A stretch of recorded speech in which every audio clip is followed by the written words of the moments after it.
So 4 or 5 years ago, this great Canadian Major League Baseball pitcher was on top of the world. He was an MLB All-Star in 2019 and was runner-up for Rookie of the Year in the National League. But in 2024, ladies and gentlemen, he's 0-10 with an ERA well into the fives. Not his fault. He's playing with Chicago White Sox, and ironically, was traded in the offseason for a bummer. So we're going to get into this weird tale right now of our great Canadian pitcher, the pride of Calgary, Michael Soroka. Now, Michael John Graydon Soroka, born August 4th, 97, plays for the White Sox.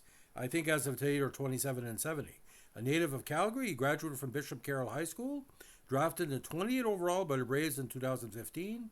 He spent portions of 4 campaigns in the minors before being called up to the Braves.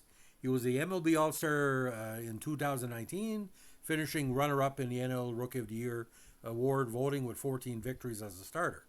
In 2020, he became the Braves' youngest opening day starter in the team's modern history before an injury ended his season. Soroka dealt with multiple injuries through the next 2 years, but returning to the major leagues in 2023. Now, the son of Gary, a former university junior hockey player, and Sally, he has 2 half-sisters. Unfortunately, his mother died in 2010 of melanoma when he was 12. Now, at Bishop Carroll High School, he was a goalie in youth hockey before deciding to concentrate on baseball.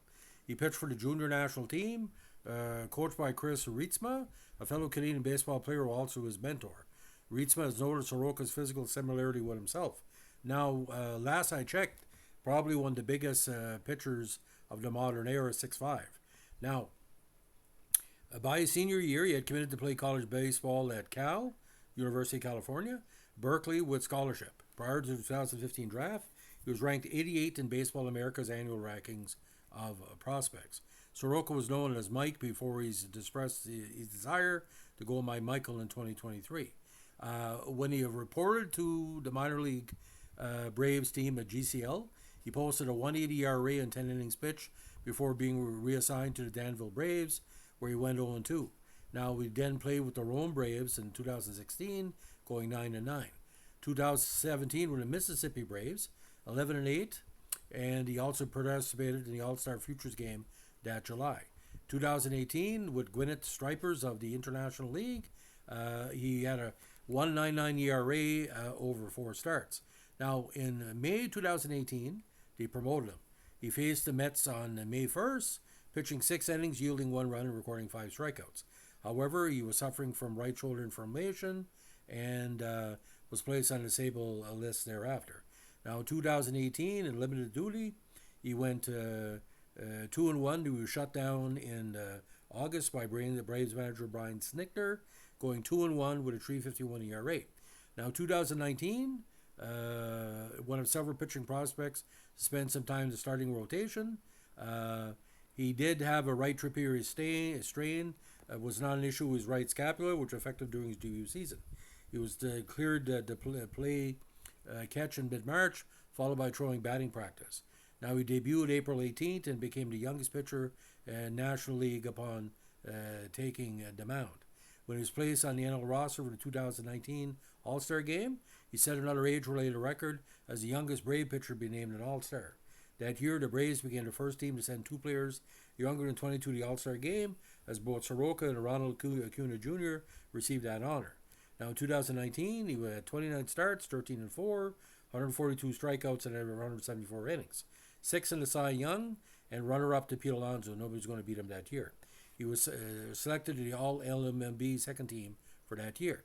Now, 2020, and he pitched 6 scoreless innings in the shortened season for the Braves and became the youngest opening day starting pitcher in the team's modern history at 22 years, 354 days. On August 3rd, Soroka unexpectedly tumbled to the ground after throwing his 48th pitch of the game. He began limping and knelt down to await medical attention. Unable to walk off alone, he was helped off the field and left the game. He had torn his Achilles tendon, prematurely ending his 2020 season. That year, he registered 3 starts with a 0-1 record. Now, Soroka's salary for 2021 was set at $2.8 million after arbitration. He began the 2021 season on the injury list in an effort to continue rehab from his Achilles injury. Now, Soroka missed the majority of the season. Unfortunately, get this, When walking back to the clubhouse on June 24th, Soroka suffered a complete re-tear of the Achilles, effectively ending his season. The Braves finished with an 88-73 record, winning the NL East in the 2021 World Series, giving the Braves their first title since '95. Now, Soroka and the Braves agreed to a contract worth 2.8 for the 2022 season. After the season ended, he agreed to another one-year, $2.8 million deal. Now, he was optioned to Gwinnett to begin the 2023 season, and then the Braves promoted Soroka to Major Leagues, start on May 29th, nearly 1050 days after his most recent MLB start. On June 30th, he won his first game since September 19, 2019, giving up 5 hits with 7 strikeouts, throwing 6 innings and a win against the Miami Marlins. On September 6th, Soroka was placed on the disabled list with right forearm inflammation, and he was shut down right after. Now, this would became a bummer. On November 16, 2023, in a mega deal, the Braves traded Soroka to the White Sox, along with Jared Schuster, Nicky Lopez, Braden Shoemake, and Riley Goins for Aaron Bummer.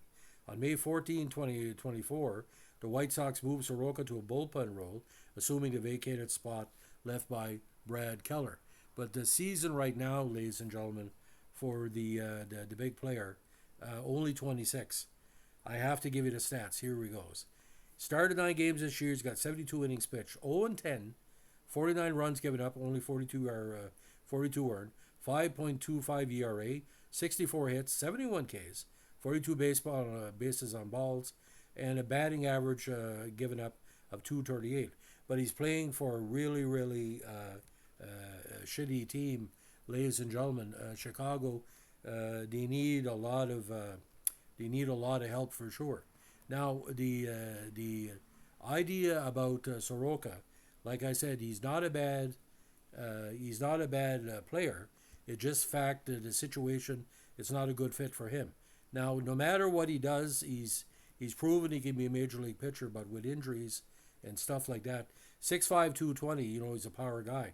But I think he should be shut down again, on the season, just to give him a little bit more confidence. Now, the rough stats are like this, ladies and gentlemen, and basically he did play in the playoffs in 2019. Started 1 game and only gave up a 1 run for the 1.29 ERA. Now, as it stands right now, the second half of the season with the All-Star break, I think Chicago is going to kind of reevaluate him. But Soroka is basically he could be a 1-year wonder, but anytime you have anything with Achilles as a pitcher, that's kind of a power.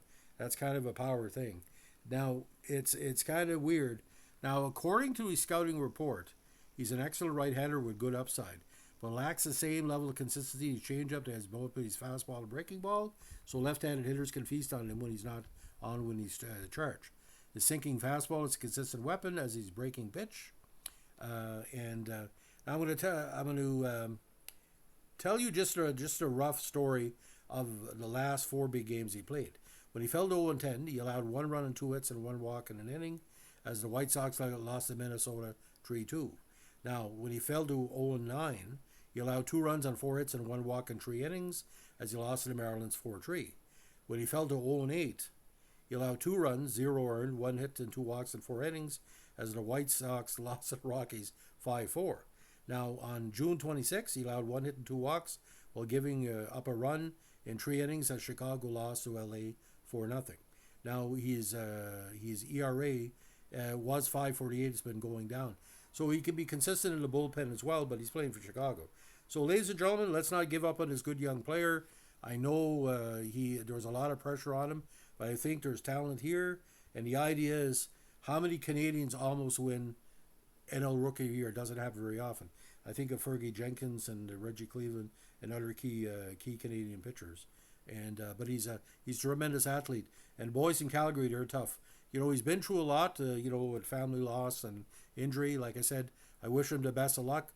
But that 0-10, sometimes the story of 0-10, this is probably the best 0-10 pitcher of the last number of years. He's not 0-10 anymore, more like a 2-6 or 2-7. But losing all these one-run games, ladies and gentlemen, it's rough. So, ladies and gentlemen, if you like what we're doing here with our Canadian baseball podcast, let us know with a like, comment, subscribe, or share. Bye.